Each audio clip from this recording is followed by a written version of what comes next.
This data center is finished, the concrete is poured, the steel is up, the cladding is sealed, the cooling pipework is installed and pressure tested, the raised floor is laid, the fire suppression is commissioned, but it cannot open because the transformers that connect it to the electrical grid have not arrived. They were ordered 3 years ago. The current estimated delivery is 14 months from now. This is not a hypothetical scenario. This is happening right now across the United States, Europe, and Asia. The single biggest bottleneck in the global data center build-out is not land, not capital, not chips, and not talent. It is electrical equipment, and the wait times have become staggering. A high voltage power transformer is one of the most critical and least glamorous pieces of infrastructure in the modern world. It steps voltage down from the transmission grid to a level the data center can use. Without it, there is no power. Without power, there is no data center. These are not off-the-shelf products. A large power transformer weighs 100 to 400 tons, takes 12 to 18 months to manufacture under normal conditions, and requires specialized materials, grain-oriented electrical steel for the core, high-purity copper for the windings, and mineral oil or synthetic fluid for insulation and cooling. Under normal conditions, these are not normal conditions. Since 2019, demand for high-voltage power transformers in the United States has increased by 116%. Demand for generator step-up transformers, which connect power plants to the grid, has surged by 274%. That is not a gradual trend. That is a near vertical demand curve driven by three simultaneous forces: data center construction, renewable energy deployment, and grid modernization. The supply side has not kept up. Domestic US manufacturers can only meet about 20% of national power transformer demand. The remaining 80% is imported. Global manufacturing capacity has expanded, but not at the pace demand has grown. The result, lead times for power transformers now average 128 weeks. That is nearly 2.5 years from order to delivery. Generator step-up transformers average 144 weeks. Some specialized units are now quoting 4 years. To put that in context, a data center building can be constructed in 18 to 24 months. The transformer it needs takes longer to arrive than the building takes to build.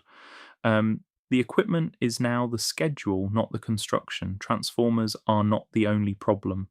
Backup generators, the diesel engines that keep a data center running when the grid fails, are also in a supply crunch. A 50 megawatt data center might need 20 to 30 large diesel generators. Each one is essentially a marine grade engine mated to an alternator housed in an acoustic enclosure with fuel systems, exhaust treatment, and automatic transfer switching. The major manufacturers, Caterpillar, Cummins, MTU, Kohler, are operating at capacity. Lead times for large standby generators have stretched from the pre-pandemic norm of 12 to 16 weeks to 40 to 60 weeks in many configurations. And it gets worse. The generators themselves need components that are also in short supply: turbochargers, alternators, electronic control modules, and the specialized steel for engine blocks. Every bottleneck has a bottleneck behind it.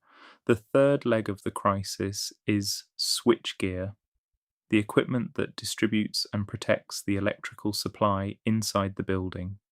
Medium voltage switchgear, which handles the primary distribution from the transformer to the data center's internal systems, is quoting 40 to 80 weeks, depending on specification and manufacturer. Like transformers, switchgear depends on copper, specialized insulation materials, and precision manufactured components. The same demand surge from data centers, renewables, and grid modernization is competing for the same limited manufacturing slots. This is where it becomes a strategic game. The hyperscalers, Google, Microsoft, Amazon, Meta, have the capital to place orders years in advance and lock in manufacturing slots before projects are even designed. Some have signed multi year framework agreements with transformer and switchgear manufacturers, guaranteeing production capacity in exchange for volume commitments. Everyone else waits: co-location providers, enterprise data center operators, and smaller developers are competing for whatever production slots remain. Some are redesigning projects around available equipment, choosing a transformer specification because it ships sooner, not because it is optimal for the design. Utilities face the same problem from the other direction. They need transformers to upgrade the grid to deliver power to the data centers, but the same shortage that delays the data center also delays the grid upgrade that feeds it. It is a circular dependency with no quick fix. 1. Early procurement. Operators are ordering equipment 2 to 4 years before they need it, often before a project has planning permission. This ties up capital but secures the production slot. Some developers are stockpiling transformers and generators at storage yards waiting for projects to catch up. 2. Modular and prefabricated substations. Instead of bespoke site built substations, some operators are using factory assembled modular units that can be deployed faster and use more standardized components. 3. On site power generation. Rather than waiting for a grid connection and transformer, some hyperscalers are building their own gas fired power plants directly on the data center campus. This bypasses the grid bottleneck entirely, but raises emissions and regulatory questions. 4. Manufacturing expansion. Major OEMs are investing billions in new factory capacity. Eaton committed $340 million to a new US transformer plant. Hitachi Energy, Siemens, and ABB are all expanding, but new factories take 3 to 5 years to build and staff. 5.